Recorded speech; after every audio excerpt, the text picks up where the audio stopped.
Hey there, it's Jenny B from vitalitybyjenny.com, and today I wanted to talk to you guys about raising healthy kids, and specifically how TV can be detrimental to young children and beyond even. So today we're going to go over the top 10 reasons that I believe TV is actually harmful to your children and why you should be limiting or taking away TV altogether from your children. So number one is less communication between parent and child. So when a toddler is in the room, a parent normally speaks about 940 words per hour. And when the TV is on, this number actually drops to about 170 words. So it falls by 770, I believe. Something like those types of numbers are big. I mean, that's like a tenth of the communication that would have normally been going on. Number two is violence. So about 61% of all TV programming contains some violent nature in it.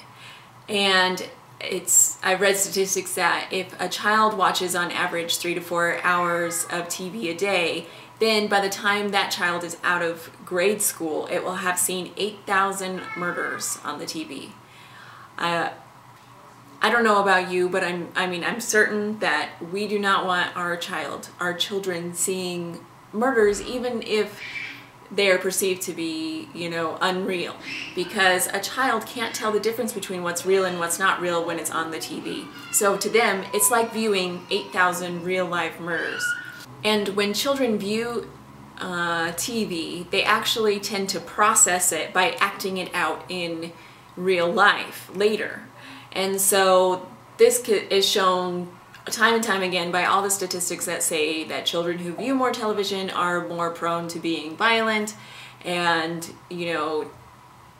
taking part in violent play, treating other children more aggressively and more negatively. Okay, number three is that just the sheer amount of time that the average child spends watching TV. So the average child spends about 6.5 hours per day watching TV in America. And this is the largest activity that they do all day long besides sleep. So in between sleep, school, and then TV, the parent hardly plays any factor at all in what is influencing them and their actions, their choices, and the way that they're being brought up. So you can see that now we are at a point where our TV and the content that is on the TV is actually what's raising and influencing our children. Number four is sex, and the fact that sex is, of course, proliferate on the TV. I mean, it's everywhere. It's in everything, and they hardly ever show the negative consequences of sex, such as STDs or unwanted pregnancies, pregnancies at an early age, these sort of things. And the way that sex is portrayed on TV makes it seem and feel very casual and very cool. And this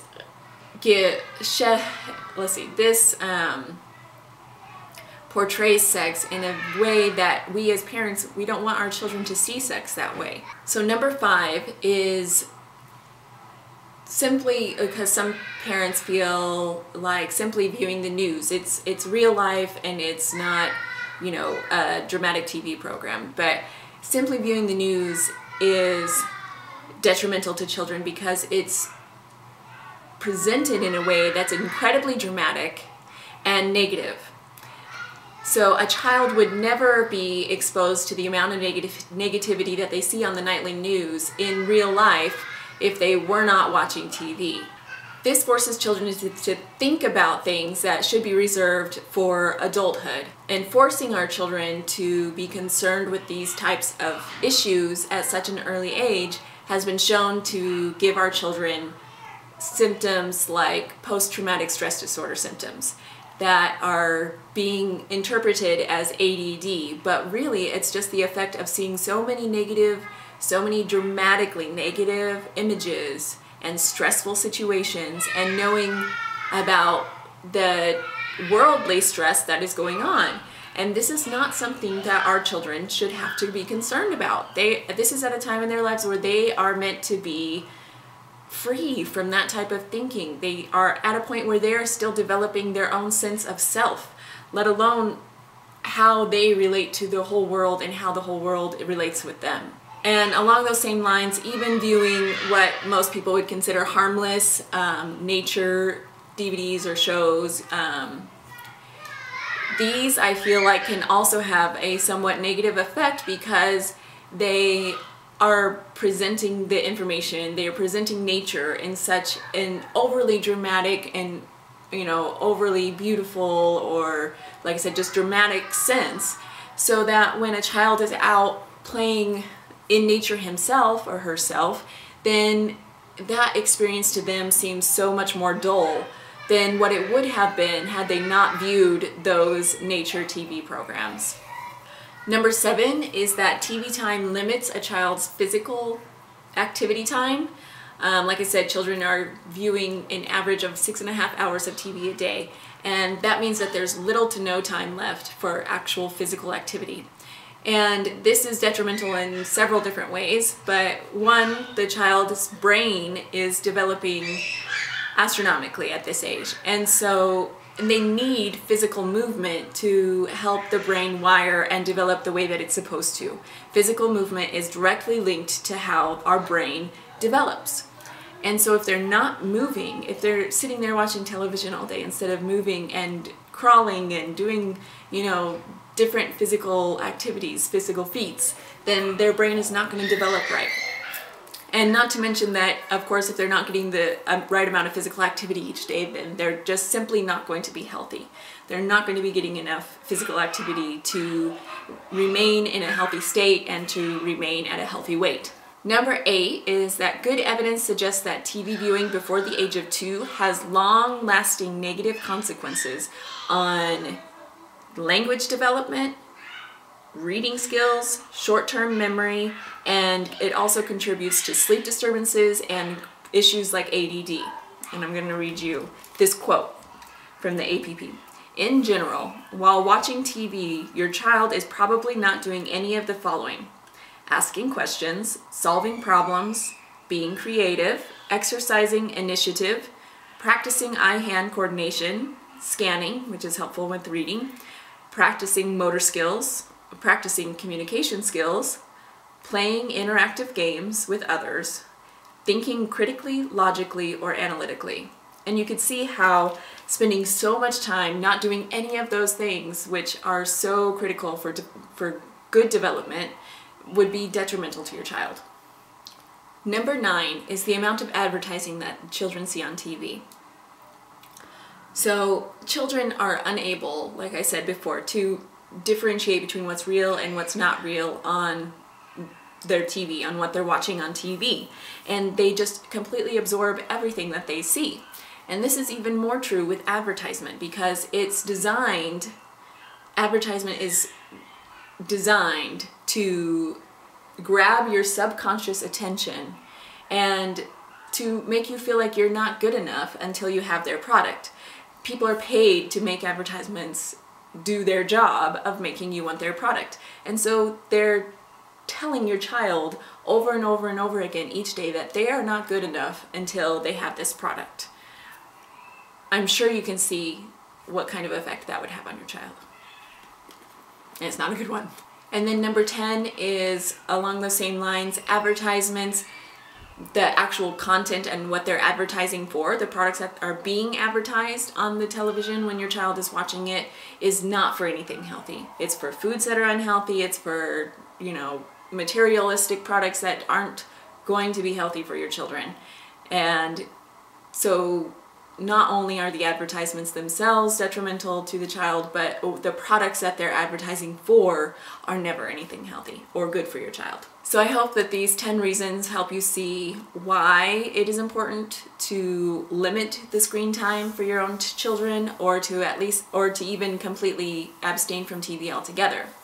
So in our house, we didn't know about all of these things when I first had Jaden, and so we watched Luckily, Doug and I don't really watch that much TV anyway, but we would watch those Baby Einstein DVDs with Jaden, because we were, like many parents, thinking that we needed to do anything we could to stimulate his brain and to help him get a head start in educational, you know, pathways. But luckily we started studying more, and so his TV viewing didn't last long. Now we actually don't allow any TV viewing at all. We never have the TV on unless Doug is, sometimes he watches or catches up on some sports sometimes. But, and also when the children are sick, sometimes we'll watch a movie. But we are extremely selective on the types of movies that we watch. We pretty much are down to Sound of Music and Mary Poppins. That's about the only ones we have available whenever they're sick. So, so in our house, the TV is just a no. And our children don't miss it. I don't think that they miss it at all. And I think it's been very beneficial for them. I hear a lot from other parents and other people that my children have amazing memories and attention spans. They're, you know, they love being creative, they love playing and being outside, and I think that this all is directly contributed to the fact, one, you know, there's several reasons why I believe that they are the way they are, but, you know, I believe that limiting their TV viewing has been a huge step in the direction of their good development.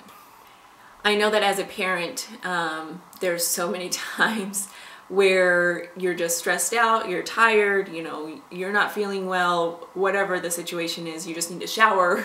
And it's so much easier to just turn on the TV and allow them to watch TV while you get done or while you take a nap, you know, rest, not take a nap, but rest or whatever the situation is.